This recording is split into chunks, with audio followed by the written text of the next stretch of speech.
Hi everybody, welcome to our event tonight. I'm Lital Slonim, and together with my husband Yedidia, we will be your host this evening. Nachala Settlement Movement is delighted to be partnering with Mizrahi Organization and Caulfield Hebrew Congregation. Yedidia and I have both been actively involved in Nachala Settlement Movement for over 15 years, and in fact, that was our shadchan, matchmaker. Today, we are the proud parents of 3 children and living in a beautiful community of Neria in the Shomron. We are privileged to have with us this evening Daniela Weiss, the director of Nachala Settlement Movement, Danny Lamb, president of Mizrahi Organization Australia, and David Mond, president of Caulfield Hebrew Congregation. In addition, we have Zeev and Gila Slonim, who are part of our PR and international team in Nachala. Nachala Settlement Movement has been working for many years to strengthen the Jewish people within its homeland, with an emphasis on Yehuda and Shomron, the heart of Israel. The support of the Jewish community all over the world is vital for us to maintain and strengthen our stronghold on Eretz Israel. Tonight, we are excited to bring a special piece of Yehuda and Shomron to Australia, while at the same time bringing Australia closer to Yehuda and Shomron. To this end, we have asked Yael Shevach to join us, as she has and does sacrifice a great deal in order to hold on to the beauty of life and her family, while at the same time holding on to the land of Israel. We will open this evening with Minister Omer Yankelevich, who passed a resolution in Knesset to maintain the future of the Jewish nation, including a long-term plan to strengthen the relationship with the Jewish people in the diaspora. Minister Yankelevich sees great importance to meeting with the community in Australia and has expressed her deep appreciation for the very warm ties between the Australia Jewish community and Israel. In her task as Minister of Diaspora, she has been called overseas this evening in the last minute and is not able to participate in person. Of course, she didn't want to miss out on opening this event tonight, so she sent us her blessing, which we will share with you. Erev Tov v'shalom lechulam. It is a pleasure to join the greater Australian Jewish community for this important discussion on Yehuda v'Shomron. The Jewish people share a common past, present, and future. Throughout history, our texts, traditions, and values have unified us around a common destiny. But no matter where we have lived in the world or what language we spoke, the Jewish people have also been connected and rooted in something else, a deep love and longing for Eretz Israel. In recent years, we have all been witness to a modern miracle as the Jewish people return to our internal homeland and build the vibrant democracy that is the State of Israel. Moving forward, we must continue to strengthen and support the land of Israel, the people of Israel, and the bridges between us. Our place in Israel and yours in Australia are equally valued in ensuring our future as a Jewish people, united by a common destiny. Wishing you all only health and the opportunity to soon visit each other in person, whether in your community or here in Israel. Toda raba v'Pesach kasher v'sameach. And we thank Minister Yankelevich for inspiring words. It is my pleasure to call upon our very good friend, Danny Lamb, president of Mizrahi Organization. Through his many public roles for the Jewish communities, he has advanced the relationships between and strengthened of the Australian Jewish community with Israel. Danny, please unmute yourself. I've done so, and Yedidia and Lital, shkoyach for your activities. You brought this evening to us all, and I'm delighted that we have participation from Yehuda and Israel, obviously Melbourne, but also Sydney and Gershon. You're in Tassie, I heard. So, kol hakavod, great that we have this representation. And we also have, I see Steve Lieblich over in Perth, and others. So that's terrific. I think we're all united in understanding that the heartland of Medina Israel is Yehuda Shomron. That's our background. That's where Avot were. Avram, Yitzhak, and Yaakov. And the land was purchased there that nobody could afterwards say, the listing will come and say, we don't own that land. We bought that land. And when that land was bought, it was bought L'Dorot, it was bought for our people all over. Now, I was asked to say a few words about Yehuda Shomron and about the religious Zionist movement and its support of these areas. And it's very fascinating because there are several examples of kibbutzim and yeshuvim that were established by other movements that struggled. And then religious Zionists came in, took them over, and made them grow. I don't want to steal any of David Mond's time when he talks about kakal, about making things grow. But that's what these people have done. And so all over the place, if you look at Shchunat HaZeitim, for example, 40 or 50 families outside Yerushalayim on Har HaZeitim, and we think of the benevolence of the late Moscovich, who made this happen. If we look at Ir David, we had a Melbourne Shaliach, Aaron Horowitz, who was part of that growth. The Shchunat HaTeimanim, Silwan. Right now in Silwan, a property was bought by our Terikonim to return a shul and a Jewish presence in that area. I know a little bit about the background of that.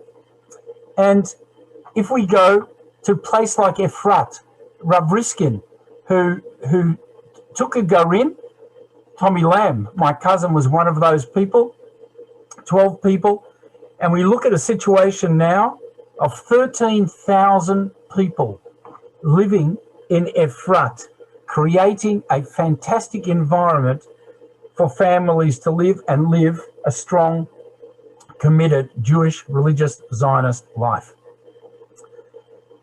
Neve Daniel and Elazar, and maybe go up to the Shomron and look at Psagot, overlooking Ramallah, and see the devotion of people there and some of the growth. One of our first Bachurim in our Kolel Torah Metzion, Yaakov Berg, came from there and went back to there and set up the Psagot winery, which is now a very popular and successful place. Har Bracha, overlooking Shechem. How gutsy is that? And if you look at those sort of settlements, Ofra, established in 1975, I was there the day it started. Bet El. If we look at Ariel, and at what a strongly Zionist university that is. You don't get left-wing philosophy flowing out of that. You get strong commitment to B'nai Israel. And one of the beautiful things is I notice that students, whether they're Dati or not, kissing the mezuzah on the way of going out of the halls of lectures. It's an unbelievable thing.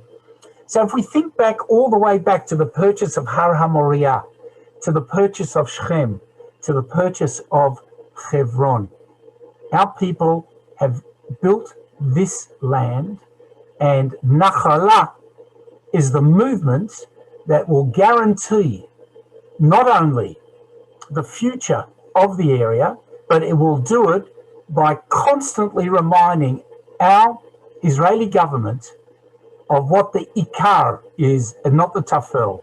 The really critical thing to do to maintain the homeland, Eretz Israel Hashlema. Lital Yedidia, thanks for giving me the opportunity. Our Mizrahi community is very committed to what you're doing and what's going on in Yehuda Shomron, and we wish you only success. Michael El Chayo. Erev Tov, everybody. Thank you, Danny, for your warm words. You are a good friend of Nachala, you are a good friend of the settlement, and we thank you for this. So thank you very much. Nachala settlement movement enjoying a very close relationship with David Mond. I remember clearly our first meeting with him a number of years ago. and his important vision. They will talk to us about the past, the present, and the future. The future is the land redemption, which Nahala movement is actively involved. But as we create the future, we remember and learn from the past and the present. David, I want you to know that I have taken this concept on board. Please unmute yourself.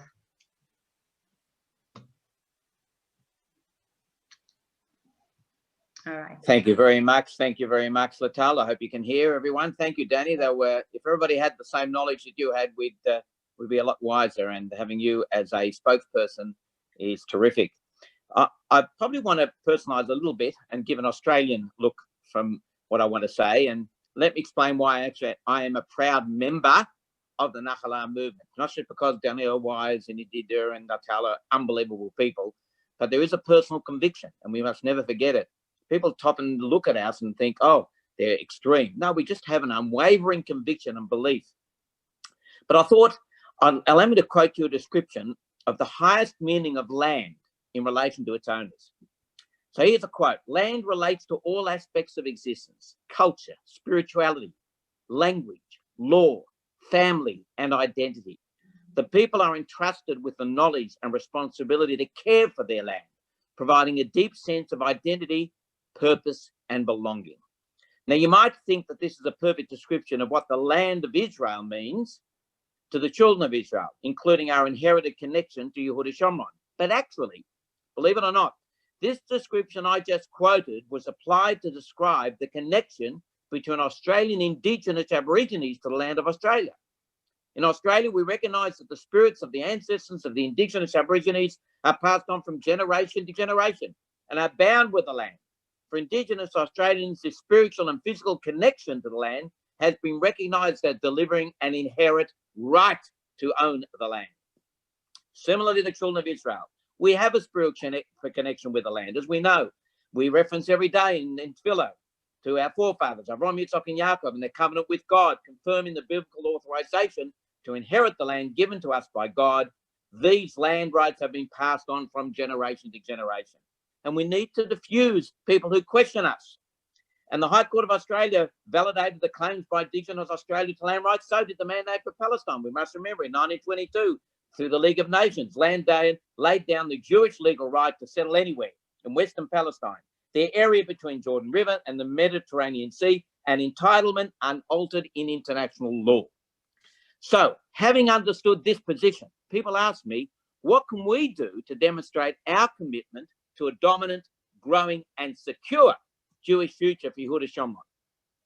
And I say to you, the simple answer is participate in land redemption. In the year of miracles, when Arab states' sworn enemies are now recognized in Israel, our idea is now achieving mainstream recognition in Israel itself.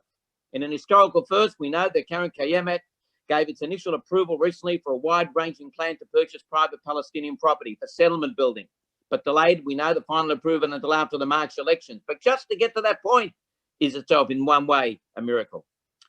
And I want to say on a personal note, you might ask, well, what about yourself? Well, I have purchased land in Yehuda Shomron, and I'll give you the four main reasons why. First, we need to show leadership to the generation that follow. We, the generation born after World War II, may not be able to fulfill or witness in our lifetime the completion of God's prophecy of inheriting all the land. It is, however, I believe, our utmost duty to send a clear message to the generations of our children, grandchildren, and beyond, that this task is our collective future, mission, and destiny.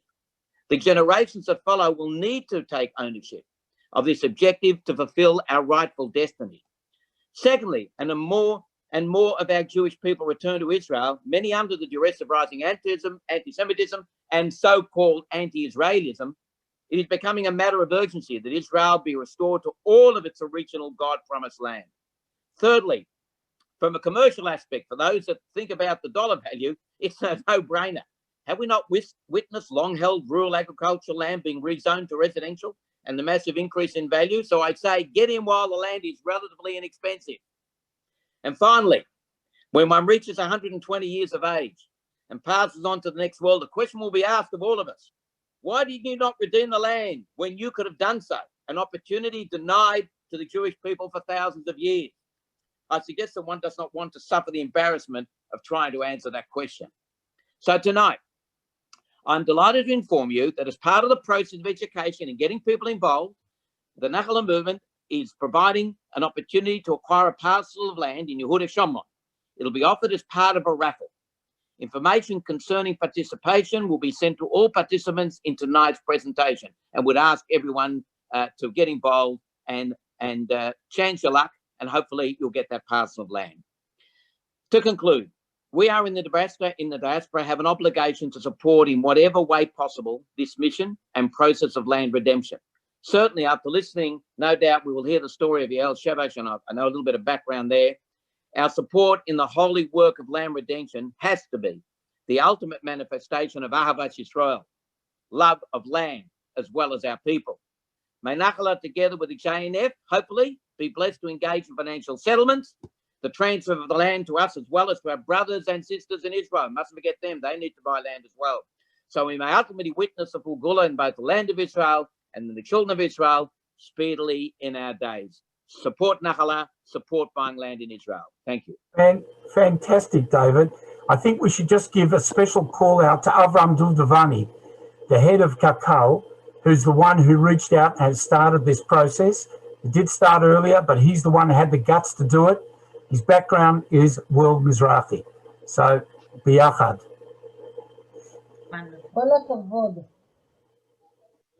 Thank you, David, and thank you, Danny. I think this JNF decision is very meaningful for the future of Eretz Israel. It gives further proof to the activities in which Nachala has been involved for so many years. We are preparing groups of families, otherwise known as Garinim, the same like Danny mentioned before, to become communities that will establish young townships in the vast mountains of Yehuda and Shomron. Sorry. I imagine that your question will be, to which areas are these Garinim actually going? For this, I will give you two answers. The first is that some of these groups will be establishing communities on the government-owned land, and other groups will be settling lands that has been redeemed by Nachala. Indeed, Nachala movement is very active in purchasing land from Arabs and then turning the land into Jewish homes for Jewish communities. An example of land that has been redeemed is Chavat Gilad, which is in the western part of the Shomron. Chavat Gilad was established on land purchased by Moshe Zar, and today is a thriving community which is home for many young Jewish families. It is really a great honor for us to have Yael Shevach with us. Yael, say hello. With us tonight. She is one of the residents of Chavat Gilad. Just 3 years ago, when her husband, Rav Raziel Shevach, was returning home after conducting a Brit in Kdumim, the close township, he was gunned down by terrorists in the entrance to his township. Yael chose to continue living in her home in Chavat Gilad and to continue her husband's legacy of looking at life through a positive and ideological perspective. So today, Yael is bringing up their family of 6 children on her own. She has a remarkable story of courage and joy to share with us. Yael, please unmute yourself. Okay, thank you, everyone. I have to say it's the first time I speak in English with people, and I'm very happy to tell my story every time to everyone. I think it's very important to understand the situation here when you hear a story like mine. I think I will tell you about my place here in Chavat Gilad, my home, and after you understand where we live, I hope I will could tell you the story about the murder of my husband.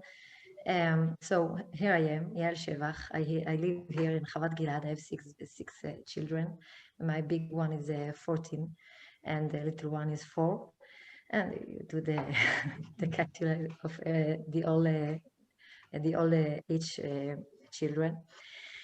We came here 10 years ago after we married and lived in Sderot. It was a very hard time after the Itnatkut from Gush Katif, if you remember it, and we just married and lived in Sderot and decided to come close to the family. My family is from Kfar Saba. The family of my husband is from Holon, and we decided to come close. And here in the Shomron, it's more close. I know it's more dangerous, but in the time that I talk about, Sderot was most dangerous than here.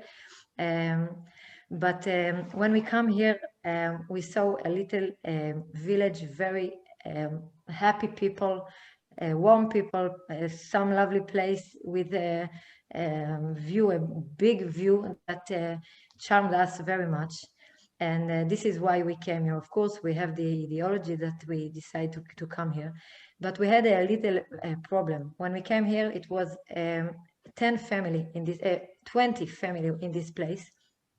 And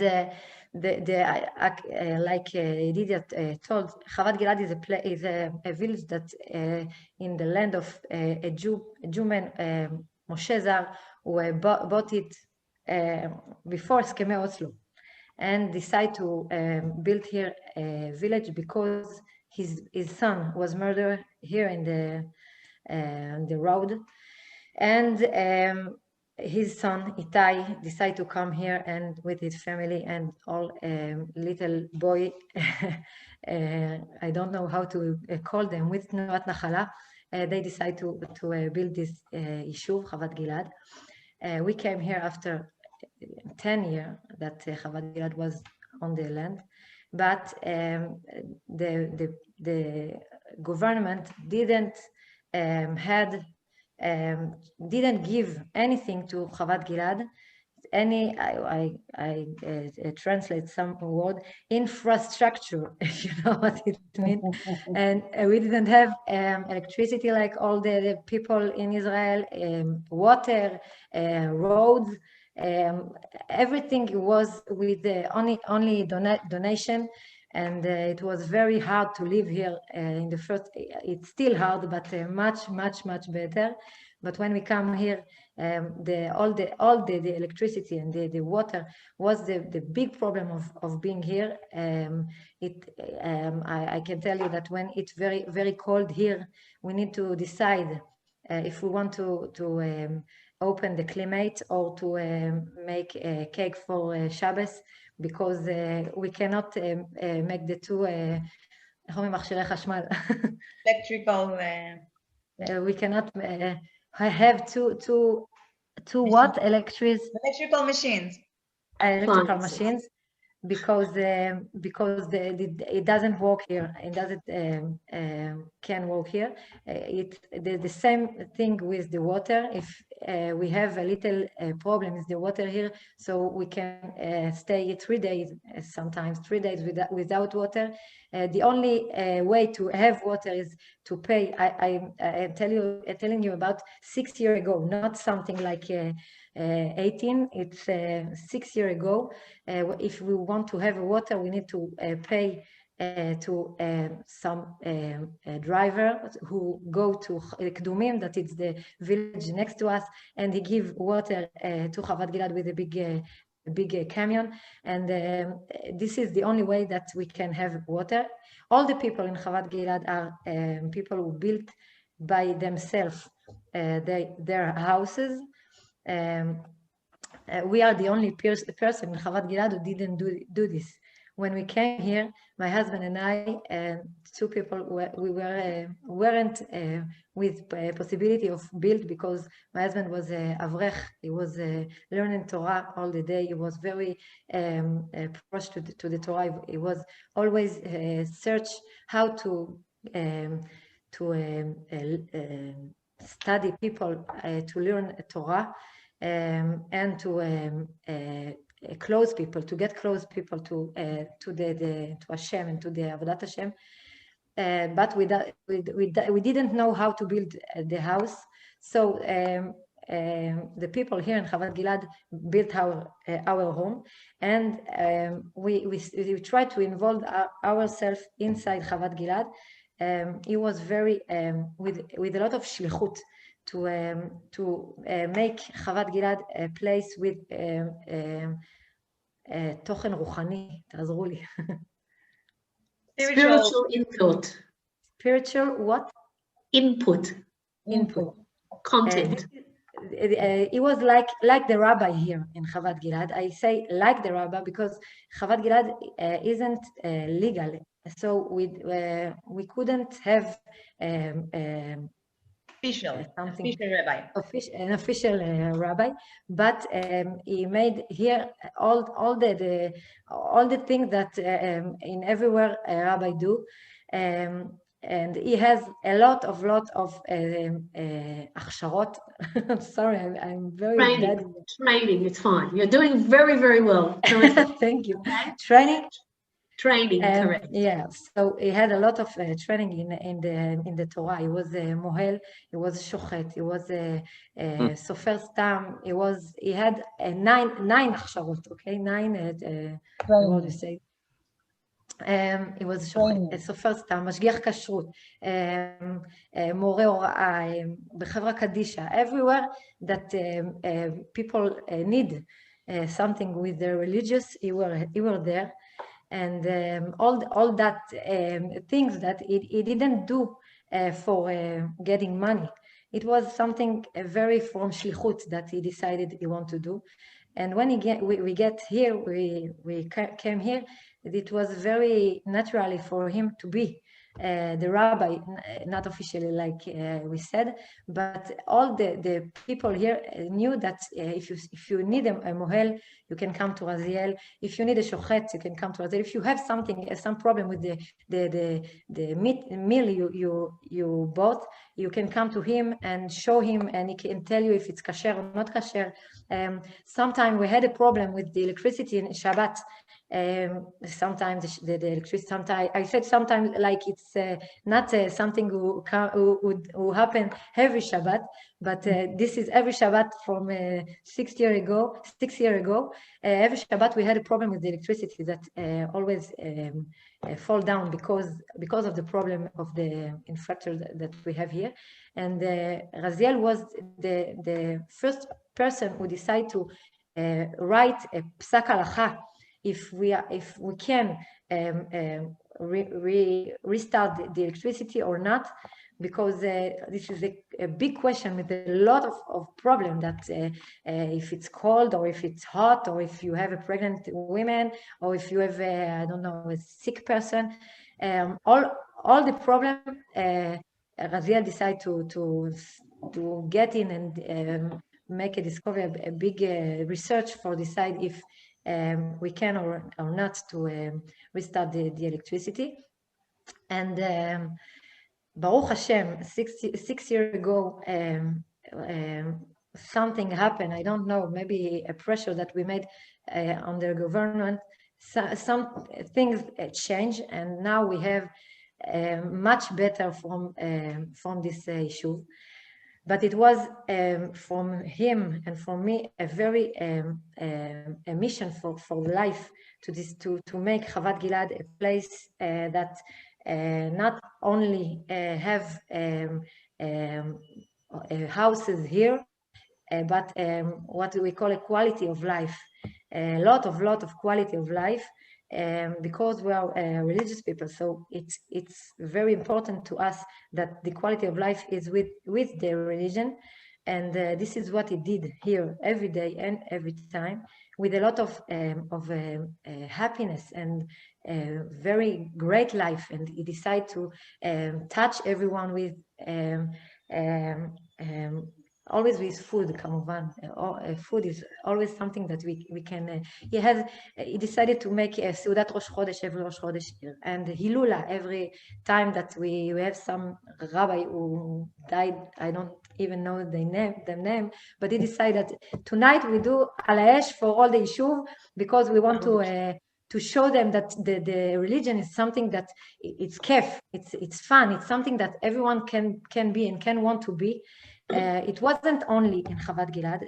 This a character of my husband was something very, everyone knew it. Everyone would touch him, who saw him, would talk with him, could tell that this is what he always showed to people, a very good smile and a very life that that happen for the fun and for the Avodat Hashem B'Simcha and with the spiritual life. I call it Mesirut Nefesh, and I know that you know that this musag, Mesirut Nefesh, is something that we know it about Rabbi Akiva and our soldier and everyone, and I have to tell to Tnuat Nachala and to everyone that Mesirut Nefesh, it's not always need to be something that you have to die for it. I know that in our people we always say that we love the life and we love to have a good life and a mashmauti. I don't know how to say it. Meaningful, yes, you told me this yesterday.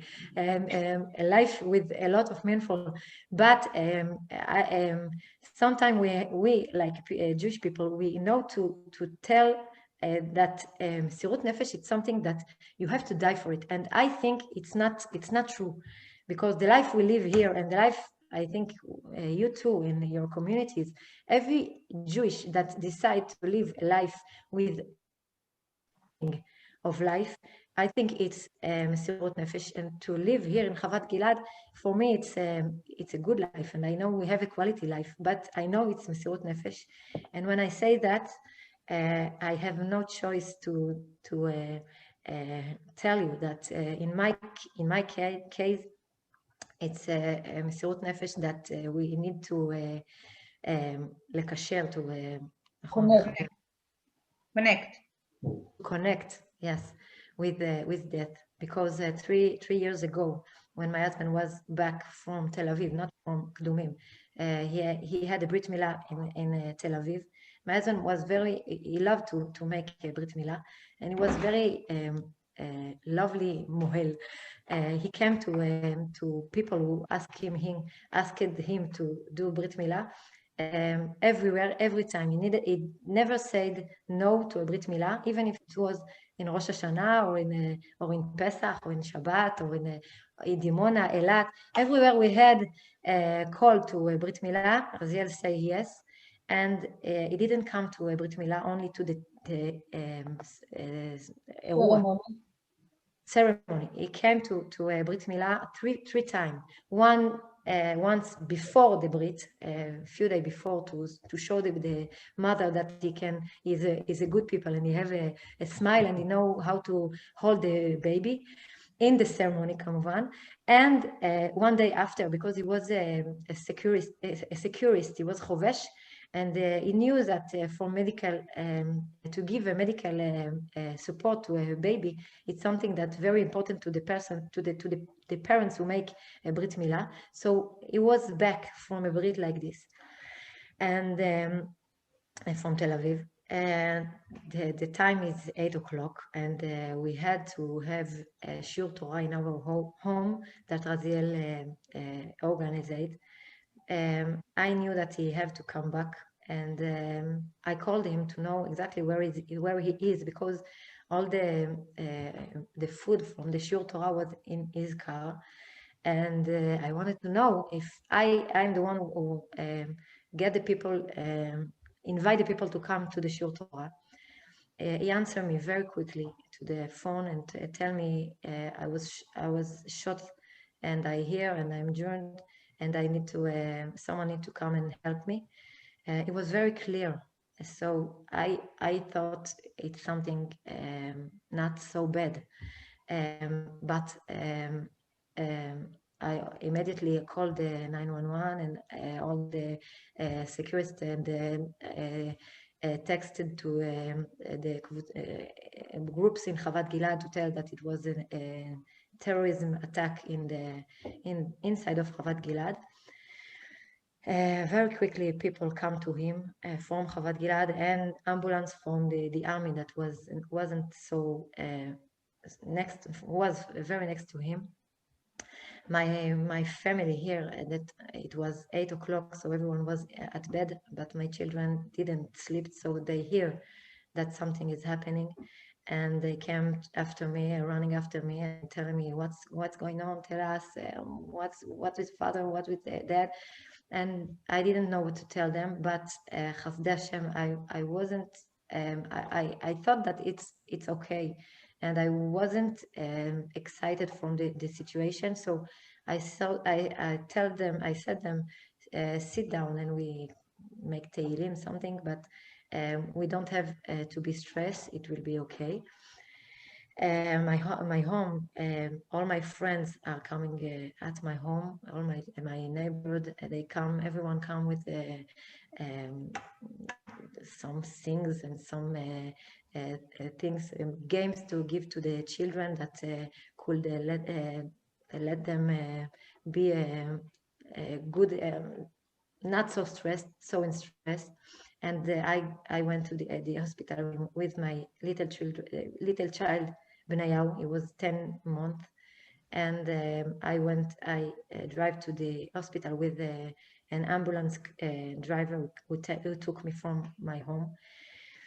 All the way, I didn't have any idea of what happened there, but I didn't thought for any minute that this is the story of my life. When we got to the car, I asked the driver to stop the ambulance and give me his tefillin. It was night, but I knew that no matter what the injury that he has, the tefillin, he needs the tefillin tomorrow. I didn't thought from any moment that maybe he couldn't have the tefillin because he will be dead. So we get to the hospital, and after a few moments that I get inside the room, my parents was there, the parents of my husband was there, and the doctor come after me, and he told us that they couldn't do anything, and he was dead when he came to the hospital. And at this moment, everyone tried to, I don't even know what we tried to do. Everyone tried to cry, I tried to run away and to go back home, and I told to myself in my head that everything will be okay, and the Shur Torah is going to happen, and something in my head I couldn't understand, couldn't get that it's the end. So after a few moments that I sat and I try to explain to myself what is going on, what's going on now and what will happen now. It's impossible to explain this. After a few moments, come to talk to me, Yossi Dagan. He is the Rosh HaMoatza from Shomron here, and he was with me all the way from Chabad Gilad to the hospital. And he came to me to ask me a question, a very hard question that I have to get the answer. I have to get the answer. A little girl, 32 years, and I have to answer him. Where do I want to bury him? And it was, I didn't know how to answer this question because I didn't even understand that I'm a widow and the question is about me. So I looked at my grandfather, the father of my husband, Moshe, and I asked him, well, I have to decide this thing. And he said me yes, and everyone there was with the eyes to me. So I understand that I have to get the side of this decision. And I will explain you something. When they asked me this question, they wanted to know where each Bet Almin, how will you say? Cemetery. A cemetery. Cemetery? Yes. Which cemetery I choose to bury my husband. But when they say that because someone would die in the terrorism attack or in some reason of Leumi, we have the privilege to decide where to, every cemetery is open to us. But when I say every cemetery is open to us, is where it is not Chavat Gilad, because in Chavat Gilad there is no cemetery, because Chavat Gilad is a very young place, and Chavat Gilad is not a legal place.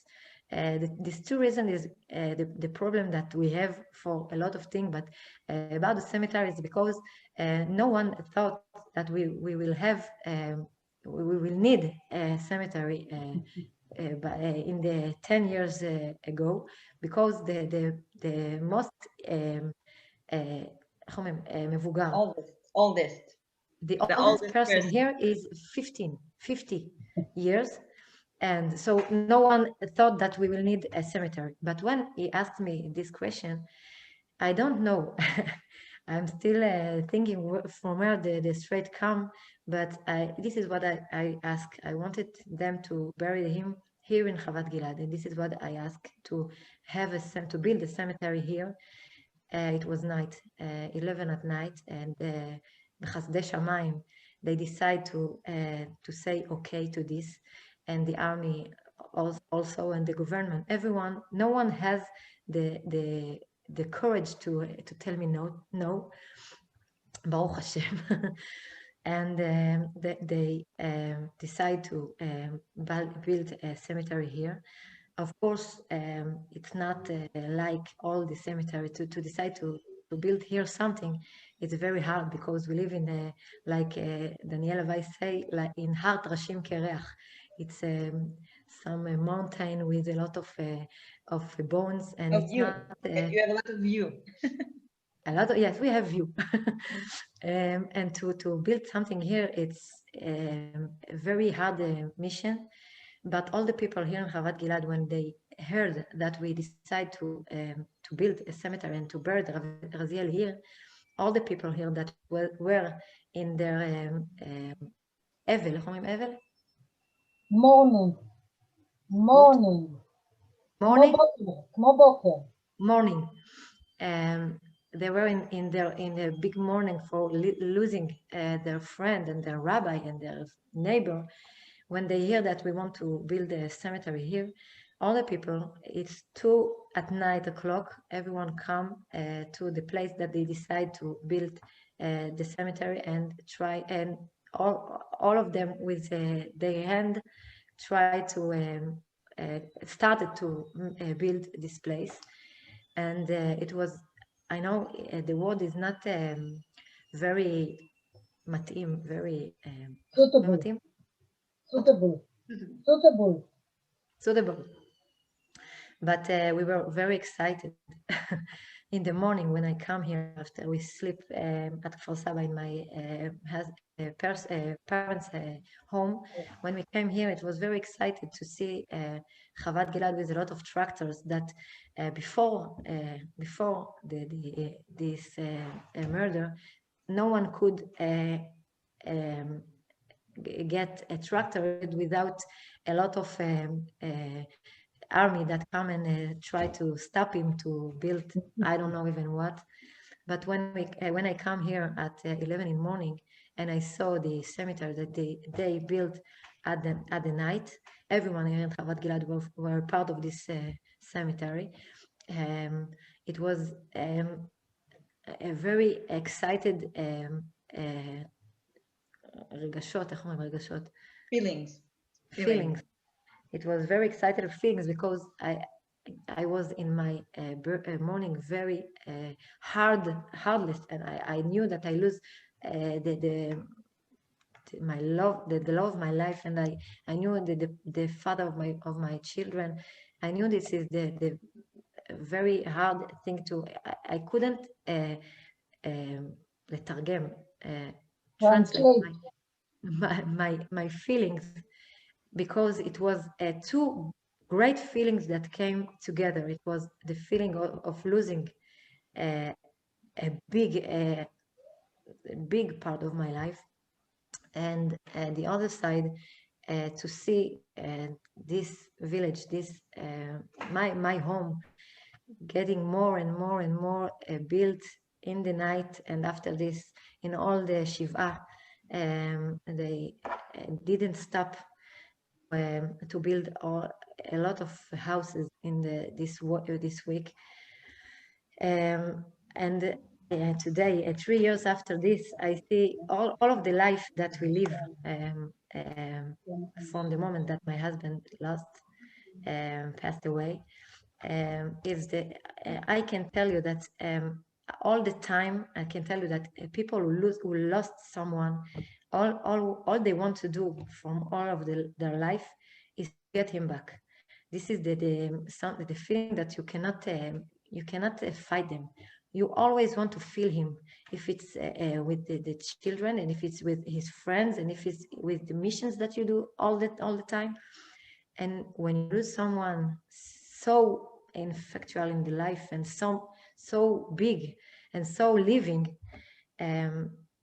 so now when I look at my life from the 3 years, I can understand that this is what I always try to do, is to live my life twice, one for me and one for him. And because he was someone with a lot of life, so it's a mission with a lot of responsibility. And this is what I do now. For 3 years after we decide to build the cemetery here, and all the shiva from 7 days, all the politics who came here, the politicians who came here, when someone gets shot in a terrorism attack, so all the politicians are coming here, and we decide to ask them and to say them that the only thing that will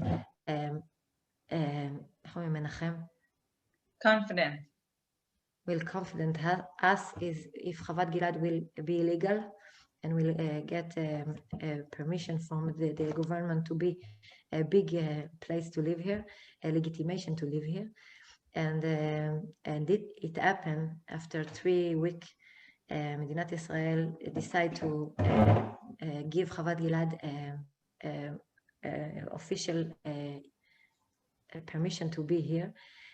It's not the end of the story, because we are still 3 years after it, and we have a lot of problems here, and we have the permission to be here, and the official words of the Rosh HaMemshala, but finally we still have problems here with electricity and water and internet and everything with a lot of hard build.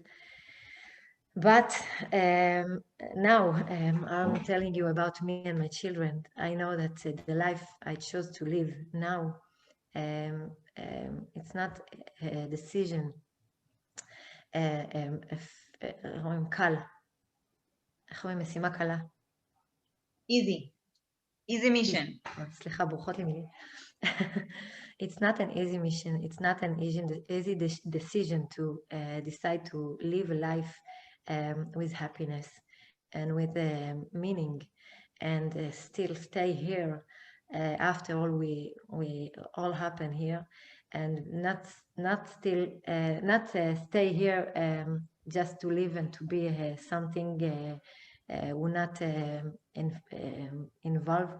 I'm trying to be everywhere I can, everywhere, like I told you, everywhere I can feel my husband, everywhere I do, and I know he's proud of us, proud of me, proud of his parents, proud of his children. And Baruch Hashem, we have a lot of help and a lot of people here who want to be a part of our life, and they want to be a part of the life, the living here in Chavad Gilad, and the meaning live in the Shomron, and with the Torah, of course, and everywhere that I can feel it's make me happy and משמעותית, אמרנו, איך אומרים משמעותית? Meaningful. Where I can be meaningful, and where I can, I know that people can listen and maybe get straight from the thing I say, and the thing I do, and the thing my community do, and like I said, Baruch Hashem, we had a lot of help, and I want to finish with a pasuk in Tehillim that we decided to write on his kever, grave. His grave. We decided to write the pasuk, אך טוב וחסד ירדפוני כל ימי חיי, ושבתי בבית השם לאורך ימים. It's from Tehillim, that David HaMelech asking to God give him only a goodness and chesed to be in his life.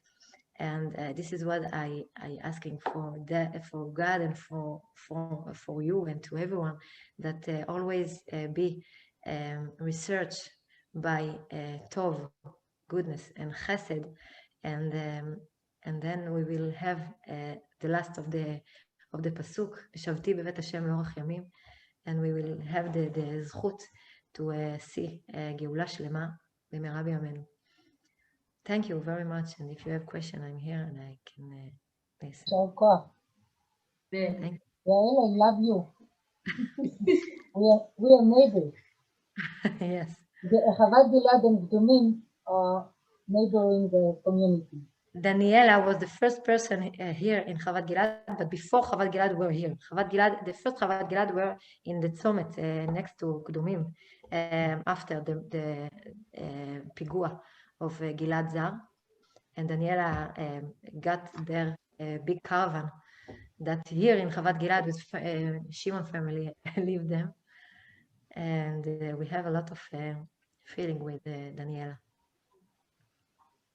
We have time for 1 or 2 questions. So if anybody wants to ask a question, they can unmute themselves and ask the question. I'd like to hear something about this Hagrala, this lottery, this land purchase. So maybe David, if you've got the details, or whoever's got the details, let everybody hear it. And then Mitzvah Hashem will be able to promote it on our database for Mizrahi, which is quite extensive. And maybe David Caulfield will be able to do the same.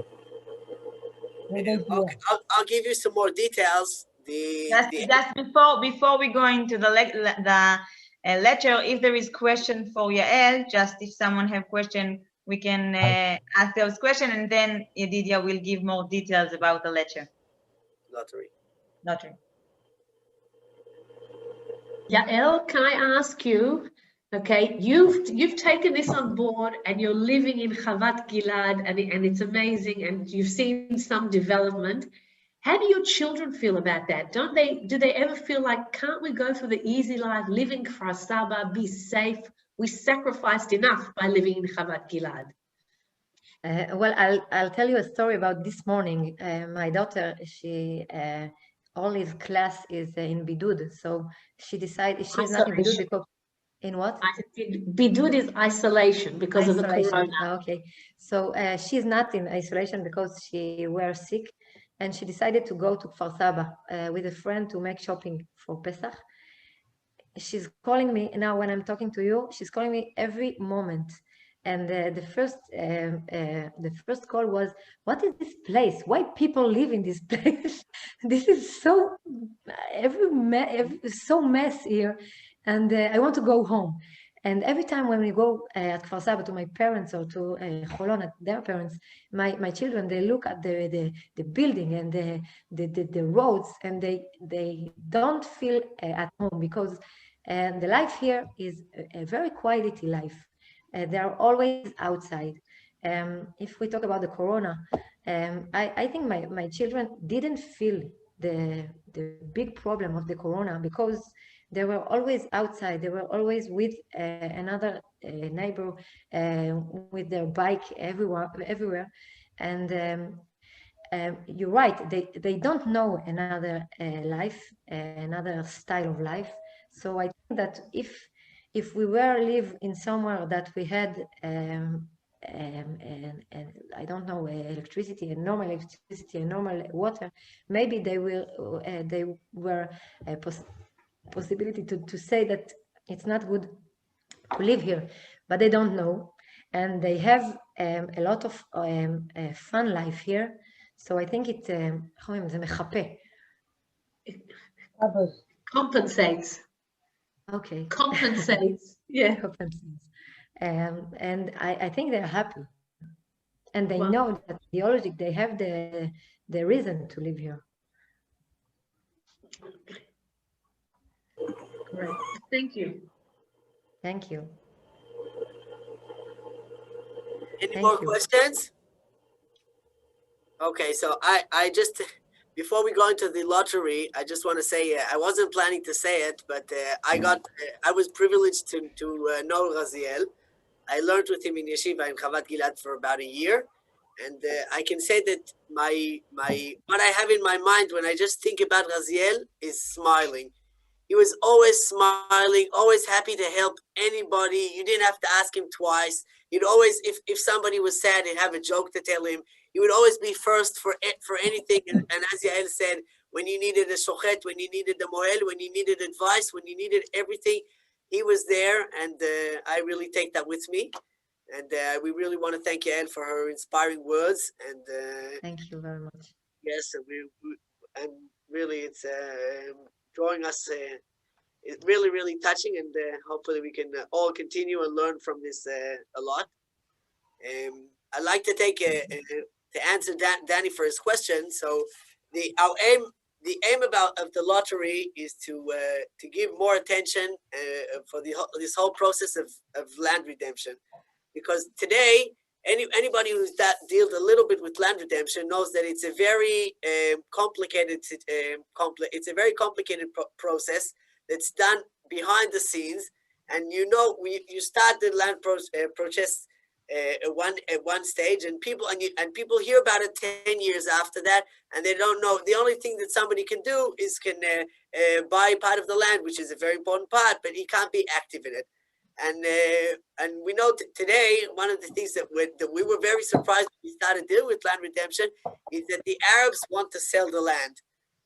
We all think that the Arabs they're in a clash with us and they're fighting against the land, but that's not correct. Their leadership is fighting against us, but the popularity want to leave the land of Israel. They want to move. They want to immigrate. They want to move to Europe, to Canada, to different Arab states.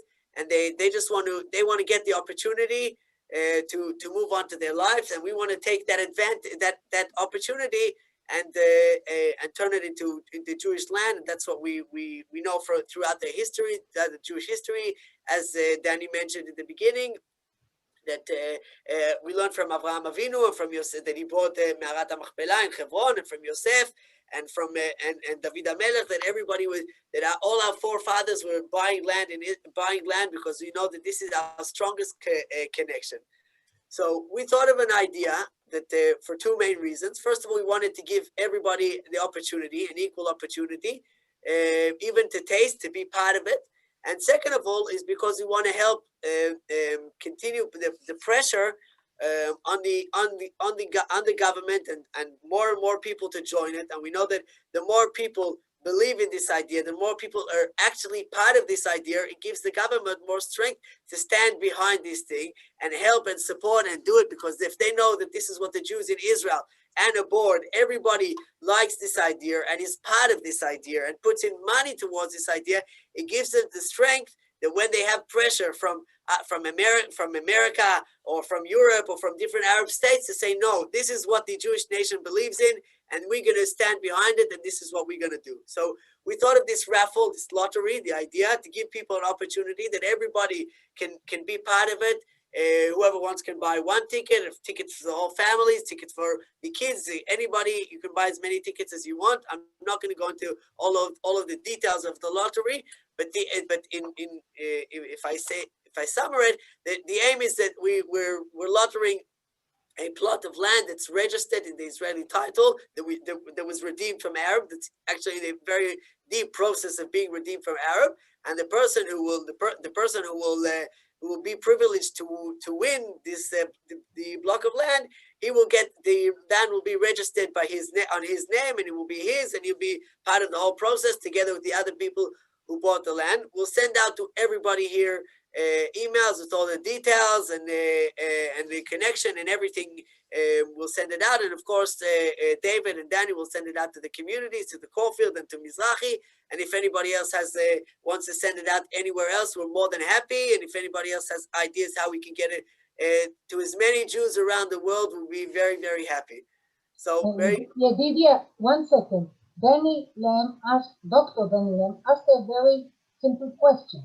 He wants to know exactly how to promote it in his community. He also suggested in Caulfield. So you said we'll send everybody. 1 second. We'll send the details. It's very important to tell at this stage that actually every individual will buy 1 ticket. And, at least 1 ticket. One? At least 1 ticket. Ah, okay. You see, I'm learning the details of what we want to do. So every individual will buy at least 1 ticket, and then he can win a piece of land in a very important place in the Binyamin Mountains, where he will be able to build soon, we hope, his own home. Just to clarify that we're speaking that this land will be on his name in the titles, the Israeli titles. Okay. So I want to add 1 point. Daniela mentioned that the land is in Binyamin, but we can't tell where this land is, right, because we're in the process of redeeming a few other plots of land around this block. And if people start knowing and this purchase goes out to the wrong ears, then the Arab can be in a very bad situation, and he can and the whole process will have to stop. And we don't want this to happen. So of course the person who will win will know where his land is, but we can't tell everybody around where it is. We can only say that it's very close to one of the flourishing communities in the Binyamin region of the Shomron. You did, yeah? Just if I can I just add something? Yes. First of all, 2 things I want to say. What Danny was asking, you would like to know the details, how many tickets there are, what is the chance of winning, and so on. So, and what's the price of a ticket? That's what he wanted to know. So you're going to forward that information, no doubt, to everyone here tonight, and we'll know and we'll be able to publicize it. The second thing I do want to say is, I've heard several times you say, put in the name in your name. My recommendation, if people think about it, and I think it has a deeper connection and a deeper meaning, if you actually put in the name of your children or grandchildren, because in Israel, it's not a problem in terms of family members, close family members, exchanging if there's a situation. But I think that's what I did.